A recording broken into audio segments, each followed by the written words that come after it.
Hola amigos, soy el doctor Carlos Prenz, médico especialista en medicina alternativa. El día de hoy vamos a hablar sobre diabetes tipo 2 y la inflamación y cómo esta inflamación en el cuerpo produce la resistencia a la insulina y más adelante produce el agotamiento de la célula pancreática.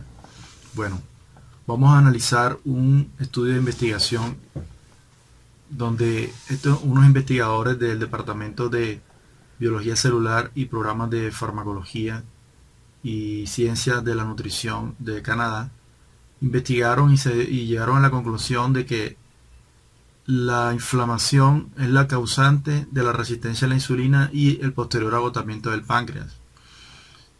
Y ellos también proponen en este artículo, en esta revisión científica, que debería impactarse la inflamación como algo en salud pública, es decir, detectar a las personas con inflamación de bajo grado, inflamación crónica, en las etapas de obesidad y síndrome metabólico. ¿Para qué? Para evitar que lleguen a diabetes y hagan las complicaciones que están matando a todos los diabéticos a nivel del mundo. Entonces es interesante porque ellos dicen que la evidencia actual sugiere que comprender las redes inflamatorias puede apuntar a nuevos biomarcadores que pueden permitir capturar la interacción entre los factores de riesgo genéticos y ambientales en la patogénesis de diabetes tipo 2. ¿Qué quiere decir esta frase? Quiere decir que ya se sabe que la inflamación es el puente que está entre los factores genéticos y los ambientales. Es decir, el cuerpo normalmente responde con inflamación ante agresiones como reparación de una herida, un trauma, una quemadura, etcétera, etcétera. O sea, todo lo que agreda a nuestro organismo, el cuerpo va a activar su sistema de defensa inmune. El sistema inmune innato se llama. Entonces, el sistema inmune innato es lo que viene con nosotros desde que estamos en este planeta. Y ese sistema inmune innato no necesita reconocimiento previo de los agentes que lo atacan. Él simplemente se defiende, sea un estresor mental, un estresor ambiental, un estresor físico, un trauma, una herida, como ya les había comentado. Entonces, comprendiendo los mecanismos de inflamación del sistema inmune innato, podemos saber cómo controlar el exceso de inflamación crónica para que no dañe la respuesta de la insulina y no se produzca la resistencia y el agotamiento del páncreas. Entonces, vemos acá la insulina y la respuesta de inflamación. Pues básicamente el excesivo ácidos grasos libres, notados aquí en la figura como FA, activa el sistema inmune innato a través de los TLR4, que son receptores que están en las células inmunológicas. Esto activa una respuesta de inflamación, unas proteínas inflamatorias dentro de las células y se activan las puertas inflamatorias, por decirlo así, por lo cual se producen citoquinas proinflamatorias. Las citoquinas proinflamatorias son las moléculas por las cuales el sistema inmunológico se comunica entre célula y célula para hacer las acciones de defensa, sea por la causa que esté agrediendo el cuerpo. En este caso, lo que está agrediendo el cuerpo es una excesiva cantidad de ácidos grasos libres en sangre. Estos ácidos grasos libres vienen del tejido adiposo y están representados por los niveles de triglicéridos en la sangre. Entonces, cuando usted tiene mucha grasa libre en sangre, dada por triglicéridos, esos triglicéridos vienen del tejido adiposo. Ahora, esa grasa, ¿de dónde sale? De la grasa que usted se come. La excesiva cantidad de grasa que comemos y la excesiva cantidad de azúcar que comemos en nuestra alimentación industrial. Entonces, eso hace que se activen las citoquinas proinflamatorias, se activan los restantes de fase aguda en el hígado, como son la PCR, la interleucina 1 beta, la interleucina 6. Entonces, esas citoquinas estimulan los restantes de fase aguda, la proteína C reactiva, por ejemplo. Esta proteína lo que hace es que van a inhibir, junto con la citoquina, van a inhibir el receptor de insulina, dado por la figurita roja que está acá. Entonces, cuando la insulina quiere entrar a la célula y se une a su receptor, ¿qué pasa? Estas proteínas lo que hacen es que lo bloquean y no permiten que el receptor, la insulina, se una a su receptor y llegue al núcleo celular y produzca los transportadores de glucosa que están representados en la figura como GLUT4. Entonces, los GLUT4 lo que hacen es que permiten que el azúcar entre a la célula. Entonces, la insulina es la que lleva la información al núcleo celular para que se produzcan esas proteínas de transporte, es decir, como para que se abran las puertas para que pueda entrar el azúcar a la célula. Entonces, como está bloqueada toda esa función interna de la insulina con su receptor y su funcionamiento a nivel del núcleo celular por causa de las excesivas citoquinas inflamatorias. Entonces la célula no está entrando, la glucosa no entra a la célula porque no están abiertas las compuertas para que entre ese azúcar. ¿Por qué? Porque está bloqueada por una respuesta de inflamación interna en la célula, está bloqueada la función de la insulina como tal, que es activar los transportadores de glucosa, los GLUT. Entonces vemos en una explicación muy sencilla cómo la inflamación como tal del sistema inmune innato, dada por la excesiva cantidad de grasa libre en la sangre, hace que se active esa respuesta y se daña el receptor de insulina. Ahora, también se puede dar por el excesivo consumo de carbohidratos. También eso hace que se active la respuesta del sistema inmune innato. Vemos que la inflamación también altera la célula beta. Aparte que se produce una resistencia periférica a la insulina, o sea que la insulina no va a poder entrar no va a poder permitir que la glucosa entre a la célula por la inflamación. La inflamación por sí misma también daña la célula beta pancreática. ¿Cómo lo daña? Vemos en esta figura, en el lado izquierdo es el mecanismo de muerte celular, o sea, la muerte de la célula pancreática en el diabético tipo 1. Entonces la interleucina 1 beta y el interferón gamma estimulan al factor nuclear kappa beta, que es el interruptor maestro, y se activa toda una serie de cascadas dadas por estos nombrecitos que están aquí, nombrecitos raros, pero básicamente las citoquinas inflamatorias dadas por un estímulo del sistema inmune innato, sea por cualquier factor agresor, como ya te he dicho, un trauma, una infección, una radiación, una toxina ambiental, hace que se pueda activar la respuesta inflamatoria en gran medida, y esto lleva a unos cambios celulares y una activación del sistema inmunológico, lo cual hace que se produzca una insulitis. Esta insulitis aumentada lo que hace que se produzca la muerte celular de la célula beta pancreática. Esto generalmente se ve mucho en el diabético tipo 1, que se cree que su producción es por factores ambientales y por factores infecciosos, como los factores virales que nos dan en la infancia, y esto activa prácticamente la respuesta autoinmune en el páncreas. La figura de la derecha habla sobre el mecanismo de muerte en la diabetes tipo 2, mecanismo de muerte de la célula beta pancreática. Básicamente también es dada por la interleucina 1 beta, el factor de necrosis tumoral, activa el interruptor maestro, que es el NFK beta, y este activa una serie de proteínas que activan la parte de la mitocondria, que está sumado al excesivo radicales libres y lleva a una activación del retículo endoplasmático, unas proteínas que se llaman las caspasas, y eso produce la apoptosis, que es la muerte celular de la célula pancreática.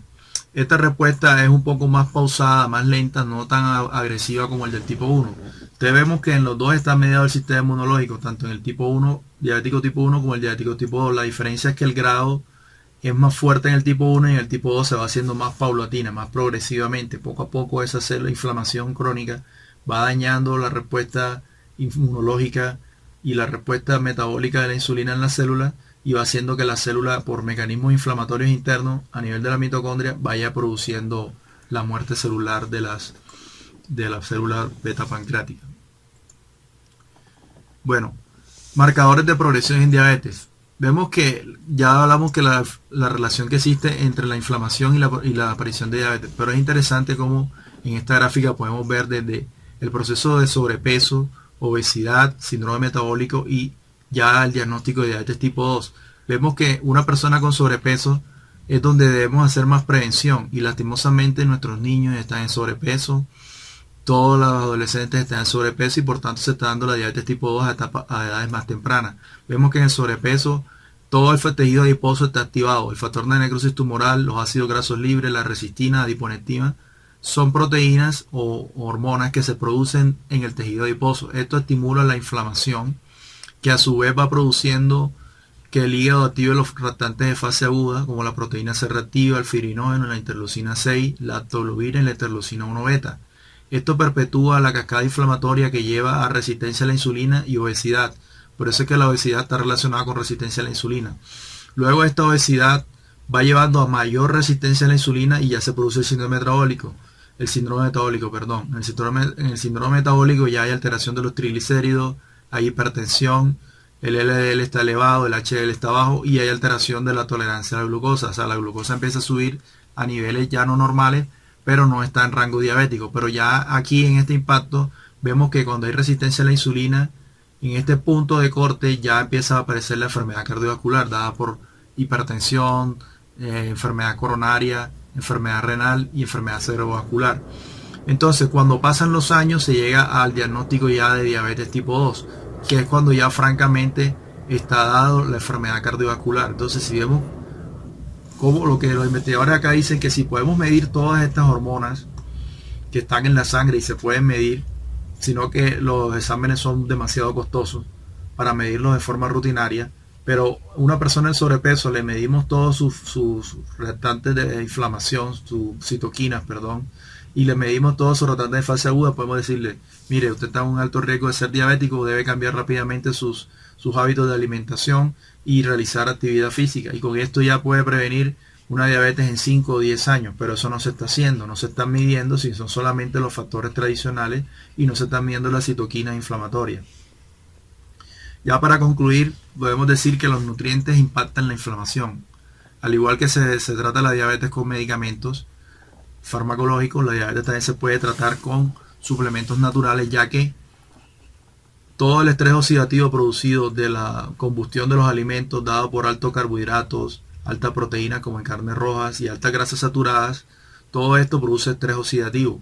Como ya lo había explicado en videos anteriores, el estrés oxidativo aumentado aumenta la inflamación, disminuye la sensibilidad a la insulina, o sea, resistencia a la insulina, también favorece el aumento de la proliferación de células cancerosas. Entonces vemos que el núcleo central de la diabetes es el estrés oxidativo. Ese estrés oxidativo te puede producir enfermedad cardiovascular, cáncer o diabetes. Y vemos que el núcleo central también es la obesidad. Entonces, obesidad es igual a inflamación, estrés oxidativo y riesgo de tener diabetes, enfermedad cardiovascular o cáncer. Entonces, ¿cómo podemos llegar de un estado de deficiencia de antioxidantes, un estado inflamatorio, a un estado saludable donde está disminuida la inflamación, donde las células se reparan saludablemente y donde hay poca probabilidad de padecer un cáncer fácilmente? Comiendo alimentos enteros como los granos integrales, que son ricos en fibra, agua y micronutrientes que impactan el estrés oxidativo y la inflamación. Por ejemplo, las nueces tienen fibra, tienen ácidos grasos omega 3 de cadena corta. Frutas y vegetales tienen vitamina C y vitamina E, que son poderosos antioxidantes y antiinflamatorios. Los betacarotenos y los flavonoides, que son los polifenoles, los que le dan el color a la fruta. Los polifenoles que le dan el color a las frutas, y todos estos polifenoles son antiinflamatorios. Por lo tanto, si son antiinflamatorios, van a disminuir la resistencia a la insulina y van a disminuir el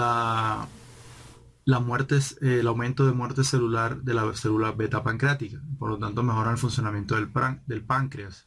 Entonces, los flavonoides son los polifenoles, como ya les he dicho, los polifenoles son los que le dan el color a las frutas y todos son antiinflamatorios. Tenemos muchos polifenoles, ya más adelante miraremos cuáles. Los pescados de aguas profundas tienen ácidos grasos omega 3 poliinsaturados y péptidos bioactivos que también son antiinflamatorios. Las legumbres, por ejemplo, tienen proteínas vegetales, amilosa y fitoquímicos que pueden también ayudar a la inflamación. La vitamina D es importante también medirla en los nutrientes que impactan la inflamación, ya que la vitamina D es antiinflamatoria. Es importante tener valores óptimos de vitamina D dentro de rangos de 40 a 50 nanogramos por mililitro. Por debajo de eso, pues ya se considera que hay un factor de riesgo de mal funcionamiento pancreático y también de resistencia a la insulina. Por eso es importante mirar el grado de exposición de la persona al sol, la estación, el lugar donde vive, si se pone al sol y si consume alimentos con vitamina D, la grasa, sobre todo la grasa animal, que es la que tiene la vitamina D, la 25 hidroxicolecalciferol, que luego se convierte en 7 de hidrocolecalciferol por efecto del sol y luego pasa al riñón y se activa la vitamina D activa.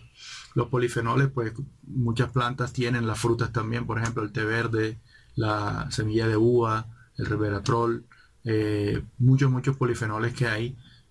Tocaría hacer otro video hablando sobre polifenoles. Bueno, como tal, lo que quiero que entiendas es que la dieta antiinflamatoria y nutrientes antiinflamatorios dados de forma correcta en un paciente diabético puede revertir la inflamación, y este revertimiento de la inflamación puede revertir tanto la resistencia a la insulina como el mal funcionamiento del páncreas. Por lo tanto, ayuda a prevenir y también a curar la diabetes.